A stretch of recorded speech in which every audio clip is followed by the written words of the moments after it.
What's going on, everybody? Z here. Welcome back. Dune just released a roadmap of what we can expect, kind of some timing with some things, which is fantastic because now we actually have something here.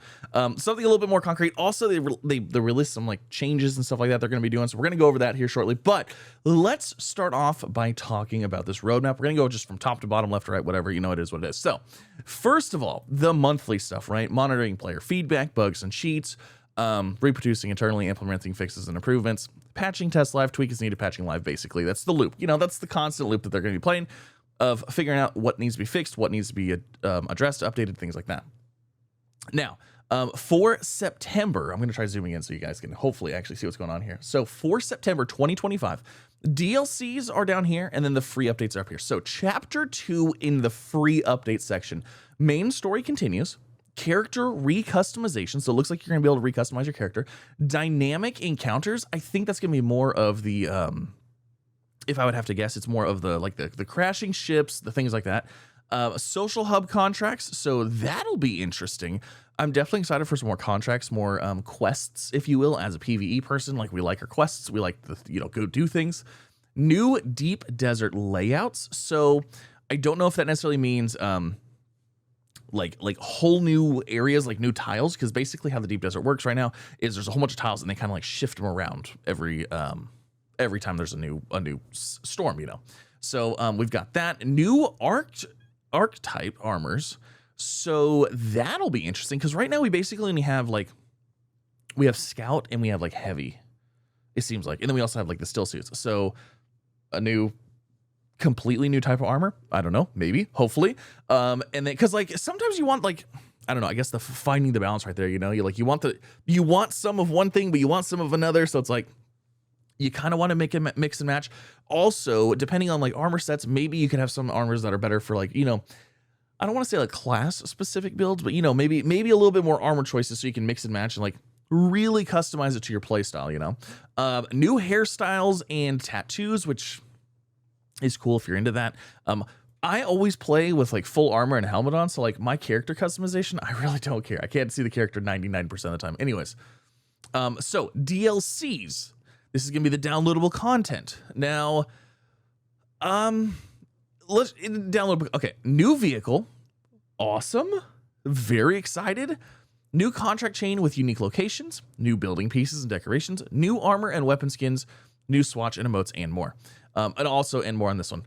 So I could see a little bit of pushback on the new vehicle, depending on what the vehicle is, because having an entirely separate, like different vehicle within paid content, like not a new variant of said vehicle and not like a new, you know what I mean? So I could see some people being upset with that. But again, you know, it's DLC, it is what it is. You know, I guess it is what it is, you know. I don't know what the vehicle's going to be, but it sounds cool. We'll see what it is. It's pod racers. Give us pod racing. That would be. Can you imagine pod racing on Dune? Huh, that'd be amazing. All right, so then chapter 3, we've got for as far as the free stuff goes, we're going to use chapter 3 and chapter 4 at the same time on these ones because they're a little bit less detailed. So free content, revamped endgame, and more.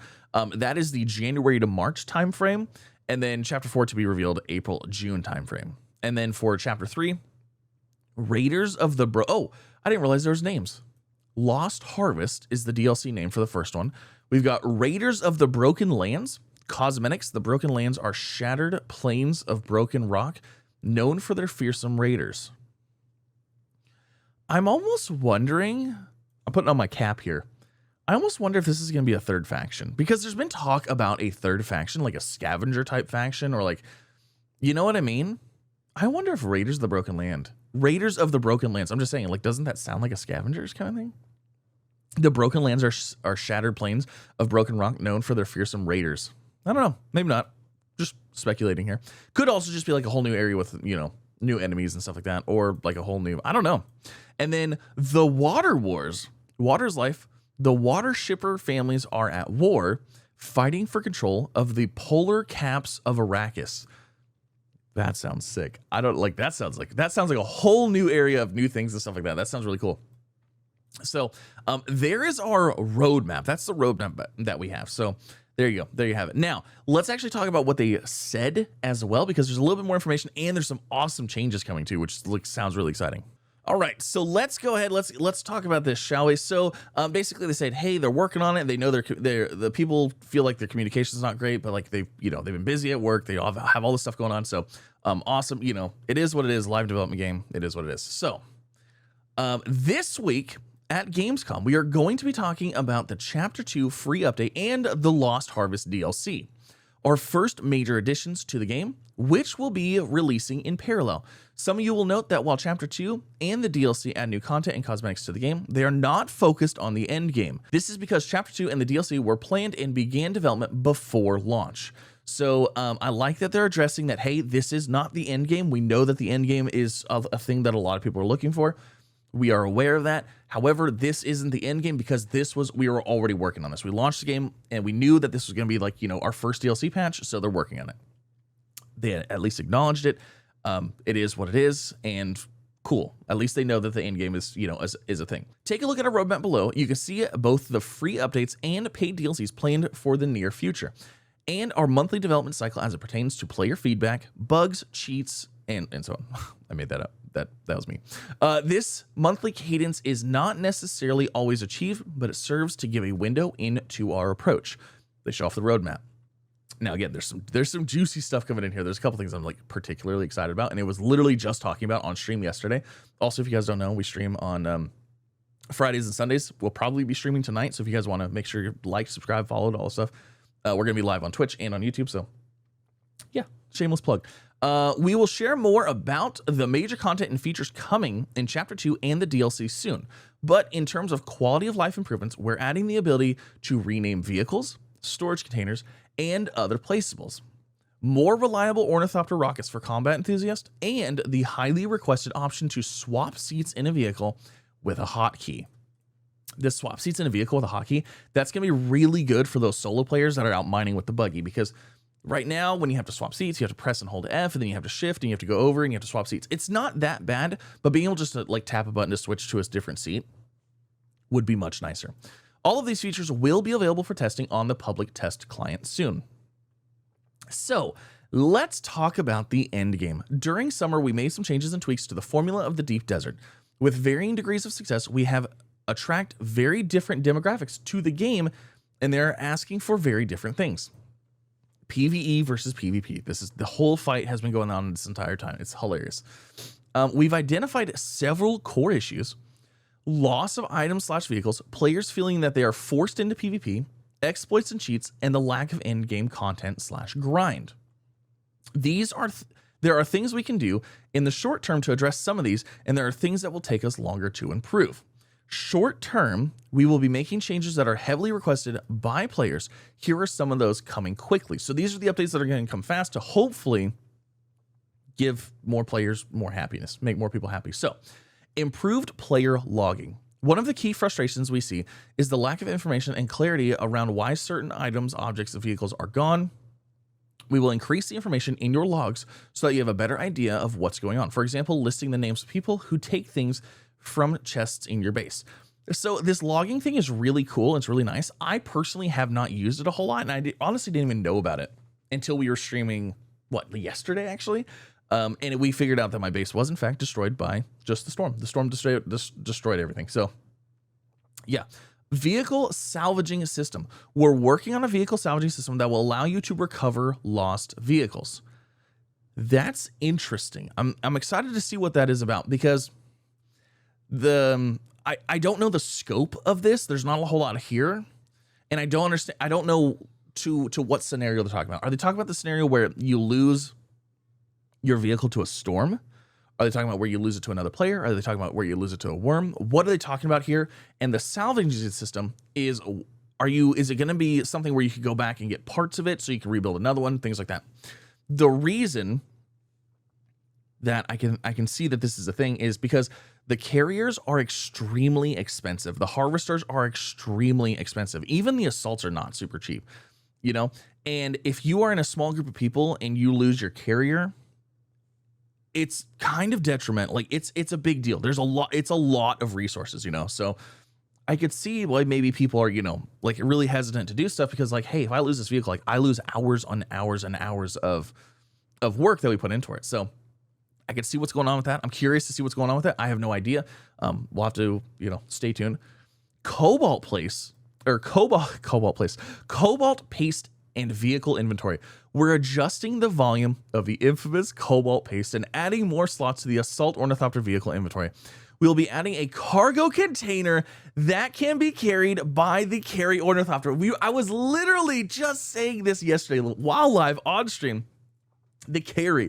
I was like, we just need a container. So if you're not hauling a harvester or a buggy, you could just grab a container and it could be full of stuff for moving your bases in and out of the deep desert. That is so fantastic to hear. I'm so excited for that. And they're adjusting the cobalt paste, which is fantastic because cobalt paste is like the heaviest, most densest thing known to mankind. Everybody was talking about it. We were in the stream yesterday. Somebody said cobalt paste was denser than a neutron star or something like that. And I was like, it's dense. And then I was also specifically talking about how the assault ornithopter, the inventory just isn't big enough to make it worth it.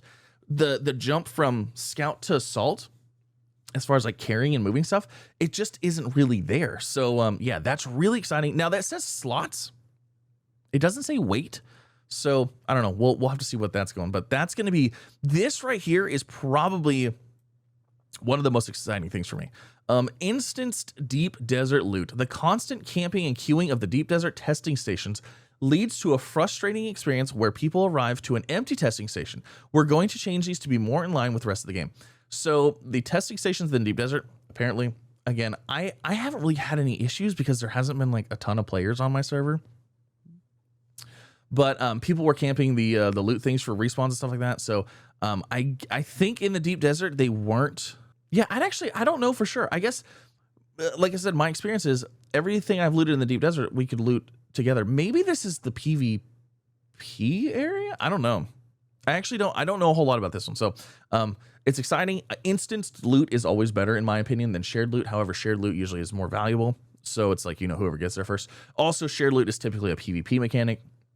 Instant loots is a PvE mechanic, That way you're not, like, if you're in a group of people and you all go loot stuff, you all get something, And it's not just like, oh, well, one person gets this and then you have to, like, roll for it or something like that, like World of Warcraft style. Offline notifications about important events. We understand that not everybody can or wants to log in to check power taxes constantly in the game. We would like to create a notification service that sends you the status of your base via email. This one is squarely aimed at you, Ben. So this is cool. It's cool, but like I email is like, email is one of those things like, I mean, it's better than nothing. I'm not complaining, but email is like, I get so many emails a day. Like I would easily miss this one too, but again, they're trying, they're doing something. Yeah, I think this is maybe like addressing that the main issue is the power and taxes constantly, like I feel like maybe, I don't know. Anyways, it is what it is. It's exciting. I'm excited to see where it goes. All right, so now we got some other stuff here. So that's the main stuff. Again, the thing that I'm probably excited about the absolute most is the cobalt paste and vehicle inventory.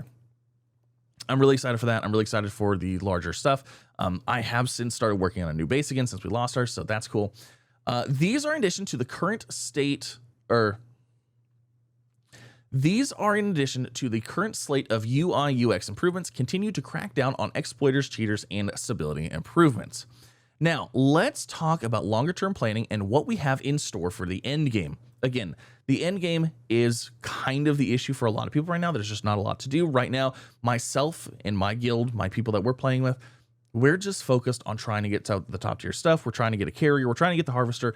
Not necessarily that we need them right now. We need to use them all the time, but like just so we have them so that way when content is available, we can actively go out and participate in it and be ready for it. So as we've mentioned previously, the Landsrad is supposed to be the end game activity driver. Currently, it does not have the breadth or depth of content progression to serve as that function. As we work towards Chapter 3, we will begin to tie the faction progression of the game to the Landsrad, while also systematically building out the Landsrad with greater variety of activities across the world.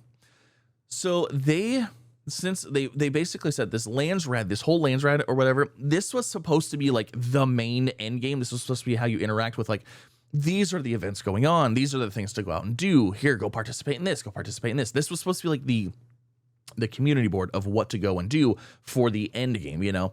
So they're still working on that. So they're still trying to figure that out. So, I mean, that's good.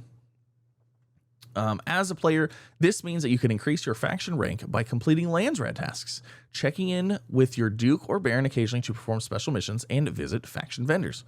All fine and dandy.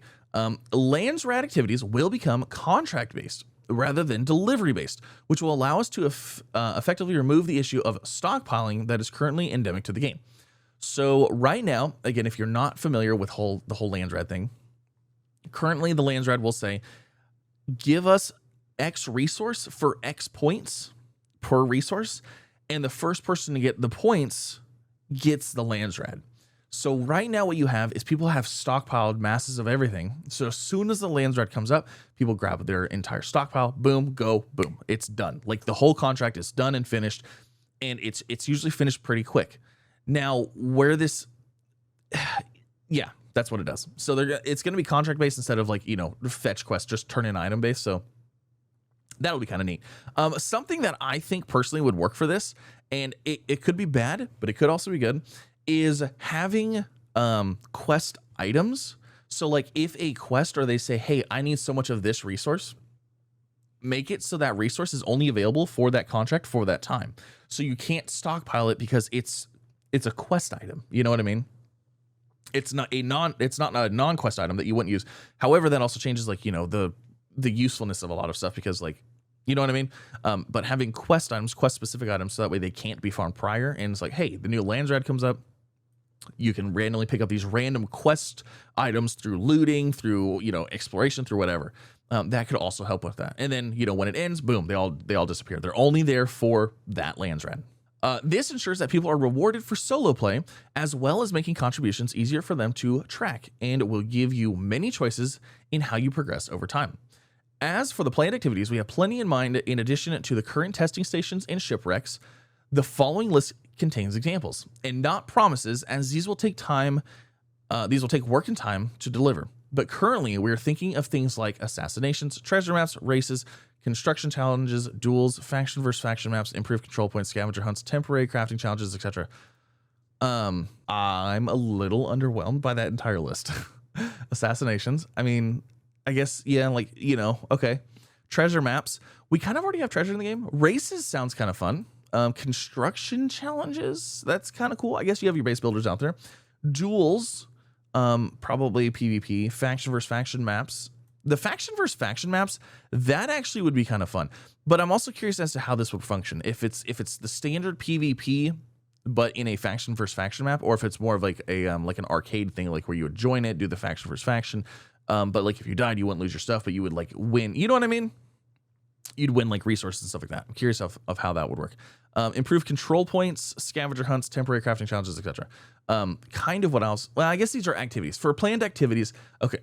So that makes sense. For some reason, I was thinking like, we want more dungeons and like raids, and you know what I mean? Like we want to be able to take our group of 4 or 5 through like, you know, like a hard silo area, or like something that feels different and looks different, you know? But again, that's an activity. That's not like locations. That's not that. These activities will make use of the overland map, spawning in new maps as required. We have always wanted to flesh out the overland map over time, and this will boost that along.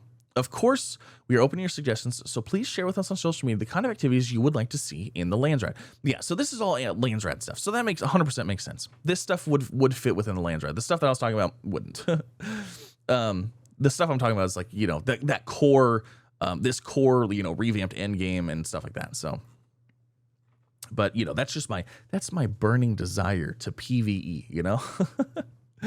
As the Landsrad activities become more fleshed out, we will then transition the deep desert back towards the original intention, a sandbox area where players can compete for control of the spice. We will continue to iterate on the deep desert, adding no-fly zones to enforce ground combat, adding more layouts with more variety and challenge, and ensuring that there is clear progression. In addition, we are experimenting with the tech behind the deep desert, and if things go well, we will experience the deep desert in a much more stable environment, or you will experience the deep desert in a much more stable environment. A lot of things will become our focus in the later half of 2025. We hope to make significant changes that will satisfy and thrill you. Hopefully you agree when we say that we have a great foundation for the end game. which we can build on moving forward. Okay, so as the lands rat activities become more fleshed out, we will then transition the deep desert back towards the original intention, a sandbox area where players can compete for control of the spice. So that's all fine and dandy, but they really, really need to make sure they have that other stuff figured out. Because right now, with the last update that we just got, they literally just added a lot of what the PvEers wanted. They added a lot of what that part of the community really wanted. Going back on that, it's going to be very difficult to take away what was given. So again, this says like, as you know, as the other things become more fleshed out and stuff like that, I will tell you personally, again, I'm not trying to start anything here. I'm gonna state my worries is, as the lands rat activities become more fleshed out, that's cool and all. That's fine. Have those activities. That's not what PvEers want to do. I don't want to be exclusive to a contract board. I would like an area to go and farm materials to build and to expand and to do stuff like that. That is what a lot of PvEers want. We just want to go out and do our thing. We want to go out and mindlessly mine rocks. We want to go out and fly around and look for stuff and find stuff. That's what a lot of PvEers want. We don't want a lands rat. We don't want like, hey, the fetch quests and stuff like that. I mean, we would take them as personally. We would take them. That's fine. But a lot of people really just want to go out and be like explore and do that stuff, you know? Now, hopefully what they mean by this transition is the PvP side. By all means, do whatever you want to there. PvEers don't care. But like, don't take away what you literally just gave the entire PvE community. Like that was literally like, that was the best step forward in the eyes of a lot of PvEers than anything. So this right here, this transitioning the deep desert back, that worries me a little bit. Like everything in here's been good, but this worries me just a little bit. So we're not dooming it. It is what it is. We'll wait. We'll see what happens. They may never play on this. It might not be exactly what we're thinking. It might only be the PvP side. We don't know. But hey, maybe they'll have a whole separate area for PvE or whatever. Which honestly, I feel like what they should do. They should have a separate area. Like they should have a separate area for PvE. They should have a separate area for PvP. PvEers want to go out. They want to mine spice. They want to fight the worm. They want the worm to be the thing. That is what every PvEer wants. We want to go out. We want to harvest spice, and we want to have to fight against the worm. We want to have to worry about the environment. That's what it is. It's player versus environment. We want to fight the environment that you've created. The environment that you've created looks fun. It looks entertaining. Don't lock it behind a PvP wall. That is actually, I mean, that's the biggest thing. So, that worries me though. That worries me. Worries me a little bit that they want to transition back to the original intention. My opinion, they tried it. It didn't work. So they changed it. Don't change it back. Don't change it back. I'm just, whatever. But yeah. So there it is. There's the update. There's the things. Leave a comment. Let me know what you think down below. Again, I'm not dooming. I'm excited. I'm excited for all of this. We're going to have to wait and see how things go. While I don't like the sound of transitioning the deep desert back, hopefully it's a long ways off, and hopefully, like I said, we'll have other things, and it might, at that point, it might not even be a thing to a lot of PvEers. That might not even be like, it's like, oh yeah, we don't even use it anymore anyways, you know? We're out doing this other stuff, so yeah. Leave a comment. Let me know what you think, and like I said, we're gonna be streaming again probably tonight, because it's the day before the wipe, so we're probably gonna go harvest some more spice, and we're probably gonna be continuing building our base, trying to get stuff done. So yeah, thank you all so much for coming out. Have a wonderful day. I'll see you next time. Bye, everybody.